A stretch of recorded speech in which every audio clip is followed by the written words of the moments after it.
আজকে হতে পারে না, আমার এমন কাজ করতে পারে না। ও যে আমার অন্যের জন্য, ওকে তোমরা সাজা দিও না, ওকে তোমরা মৃত্যু বচন দিয়ে জেলে পাঠিয়ে দিও না। শয়তান সাধু সামন্ত রাম ভাইকে একা পেয়ে। সাধু সামন্ত, আমরা কি জঙ্গলের রাজত্বে বাস করছি? আমাদের সাথে তার কোনো দাম নেই, নিরপরাধের কোনো বিচার নেই। ওরা আবার আমাদের মসজিদ ভাঙতে চায়। কেন? মসজিদ তারা ওরা মন্দির বানাতে চায়। যারা এই বাংলার শান্তভূমিতে অশান্তির আগুন জ্বালাতে চায়, যারা সাম্প্রদায়িকতার বিষ ছড়িয়ে হিন্দু মুসলমানের ভ্রাতৃত্বের বন্ধন ছিন্ন করতে চায়, যারা এক ভাইয়ের হাতে অস্ত্র তুলে দিয়ে আর এক ভাইয়ের রক্ত ঝরাতে চায়, সেই সব রাজনৈতিক মদতপুষ্ট হানার দল ফিরে আসবে। এই 16 চেতনা সম্পন্ন মানুষের চেষ্টায় আপনার নাম আবার ফিরে আসবে। মেয়েটা বিয়ে দিলাম, তারও এমন মন্দ ভাগ্য যে স্বামী সুখকে বলে জানতে পারলো না। একমাত্র বেকার ছেলে, সে চক্রান্তকারী জালে বন্দী হয়ে গেল।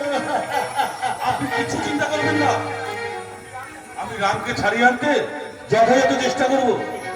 সাহেব, হোমিওপ্যাথি শাস্ত্রে বড় কঠিন রোগ, এ রোগের একমাত্র ঔষধ একতা।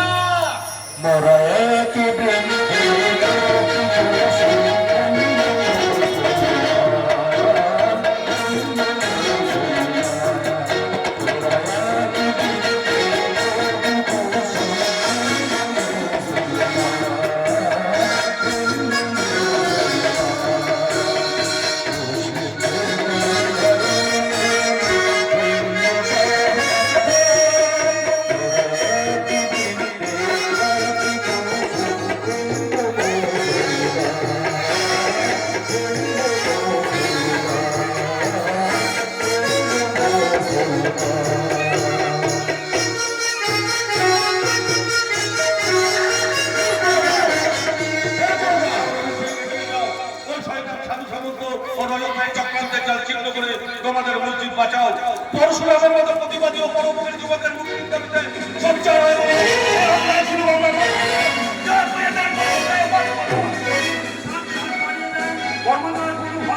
বর্তমান সমাজ ব্যবস্থা আমাদের বন্ধু করে দিতে পারে। তাহলে কি অন্যায়ের বিচারে কোনো প্রতিবাদ হবে না? নিশ্চয়ই হবে। কি করে হবে? এই রাম রহিমের মৃত্যু প্রতিবাদে এই অন্যায়ের প্রতিবাদ তোমাদেরকে করতে হবে। আমাদের মসজিদ ওই মন্দিরের পাশে মাথা উঁচু করে দাঁড়িয়ে থাকবে। কি করে থাকবে? ওরা যে ভাঙতে চায়। চলো এসো রহিম, এসো না। আমরা ওদের বাধা দেই, ওদের বুঝিয়ে বলি এই দেশটা শুধু একা হিন্দুর নয়, মুসলমানের নয়, এই দেশটা মিলিত হিন্দু মুসলমানের পবিত্র মাতৃভূমি। মায়ের জন্য প্রয়োজনে প্রাণ দেবো, তবুও পবিত্র মসজিদ আমরা ভাঙতে দেবো না, ভাঙতে দেবো না। তুমি ছুটে যাবে হিন্দু ভাইদের সঙ্গে নেই, আমি ছুটে যাই মুসলমান ভাইদের সঙ্গে নেই। আমাদের প্রতিজ্ঞা, এই রাম রহিমের দেশে যে সরকার বিরোধী বিস্ফোরণ আসবে, সেই হিন্দু হোক বা মুসলমান হোক, তাকে এই রাম রহিম কিছুতেই ছাড়বে না, কিছুতেই না।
আমাদের উপর তুমি এমন নির্দয় নিষ্ঠুর ব্যবহার করো না, আমরা তো কারো ক্ষতি করিনি, তবে কেন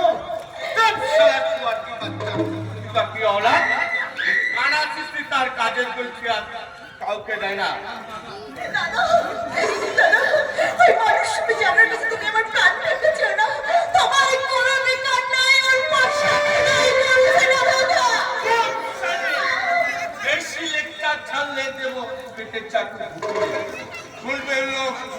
কাল ভোর হওয়ার আগে পরিমণির হাত ধরে এই সোনামুখী গ্রামের বাইরে চলে যাবে। মানি না, এই অন্যায় হুকুম আমি মানি না। চুপ শালা হকার! বেশি কথা বললে জানে শেষ করে দেবো। ওই নাকি মেরা নাম কানা সৃষ্টি। জাহান নামে জরুল্লো। মনে রাখিস, আমার নাম গুন্ডা কানা সৃষ্টি। আর এই কানা সৃষ্টির ভয়ে সারা মহল্লা থরথর করে থাকে। এরপরেও যদি এই তাহলে সব কটাকে গুণ করে এই কানা তার ফোনের ইতিহাস মেটাবে।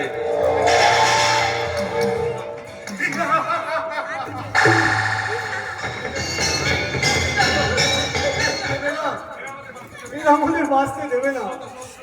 শত সহস্র বাদ দিও, আমি তোকে আর রক্ষা করতে পারলাম না। বলুন আমার যন্ত্রণা দগ্ধ জীবনের শান্তির ফুলেছে। আমি মৃত্যু দেবতার পায়ে আশ্রয় নেব না। তবু বেঁচে থেকে সকলের টানায় সামগ্রী হয়ে বেঁচে থাকতে চাই না দাদা, বেঁচে থাকতে চাই না। কেন রে মুখপুরি, শাস্ত্রে মরণকে কেন ডেকে আনছিস? আমার ছেলে তোমাদের জীবন বিষময় করতে চাই না বলে। ওরে সাধু সামন্ত যে বিষ তোর মুখে ঠেলে দিয়েছে, তার থেকে যে আমাদের কারো রেহাই নেই রে। বলি বলি বলি, শয়তান সাধু সামন্তের এই চক্রান্তে জবাব দিতে আমি সবকিছু নিঃশেষ করে দিয়ে কলকাতার ডাক্তার দিয়ে আমি আমার বোনকে পরীক্ষা করাবো। মানবো না ওদের বিধান। একটা নিষ্পাপ মেয়ের নামে মিথ্যে অস্ত্রে হিস্ট্রি বদনাম দিয়ে ওরা শেষ করে দিতে পারবে না, পারবে না আমার বোনকে মৃত্যুর মুখে ঠেলে দিতে। ওদের বুঝিয়ে দেবো বিলাস গরিব, উল্লাস হঠাৎ, তবু তবু অন্যায়ের বিরুদ্ধে রুখে দাঁড়াতে সে জানে। কৃষ্ণেই কোন মানব চক্র। ভাই, এসেছিস ভাই, আয়। তুই আর আমি মিলে, দুজনে মিলে ওই সাধু সামন্তের বিরুদ্ধে রুখে দাঁড়াই। তুই আমার পাশে থাকলে কেউ আমাদের গ্রাম থেকে উচ্ছেদ করতে পারবে না। ওরা আখির নামে মিথ্যে বদনাম দিয়ে ডাক্তারি রিপোর্ট কোনোদিন মিথ্যে হয় না দাদা। এ কি বলছো তুমি? যা সত্যি আমি তাই বলছি। ছোট্ট না, তোর মতো বার বলে তার মুখে আমি দাদা রাগ শুনতে চাই না। তুই তোর জন্য গোটা পরিবার আজ গ্রামের সকলের কাছে ঘৃণার পাত্র। তোর জন্য আমরা গ্রামে আজকে এক ঘরে। তোর জন্য আমার মান সম্মান সব মাটির সঙ্গে মিশে গেছে। তোমার প্রশ্নই নেই, ওরা এত বড় অধঃপতন। থাকো তুমি তোমার দুশ্চরিত্র বোনকে নিয়ে। আমি আর তোমার সঙ্গে এক মুহূর্ত থাকবো না। আর সঙ্গে আমি কমিটিকে নিয়ে কলকাতায় চলে যাবো। রজত আমাকে কলকাতায় ভালো চাকরির অভাব দিয়েছে। না, এই সোনামুখী গ্রাম ছেড়ে, এই শ্বশুরের ভিটে ছেড়ে, বর্দার আফিকে ছেড়ে আমি আমি কোথাও যাবো না, কোথাও না। ওগো, ওগো, তুমি নজর রাখতে এখনো চিনতে পারলে না? আমি এক পরতে একটু দেখে যাচ্ছি দেখি ওর চোখে আগুন আছে, সেই আগুনে আগুন পড়েছে। ওই আগুনে নিজেকে গরম করে আমার জীবন থেকে দুঃখ দারিদ্র্যের শিরানি দাঁড়াতে চাই। কলকাতায় তোমায় যেতেই হবে। আমার জন্য তোমাদের উজ্জ্বল ভবিষ্যৎ তুমি অন্ধকারে ঢেকে দিও না বৌদি। যেতেই হবে। স্বামীর হাত ধরে গায়ের করবিকে ওই কলকাতার দামি টবে ফুটতেই হবে।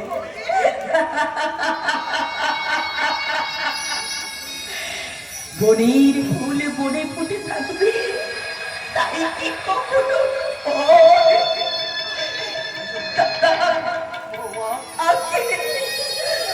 তোমরা এবার করবীর চড়ে যাওয়াটাকে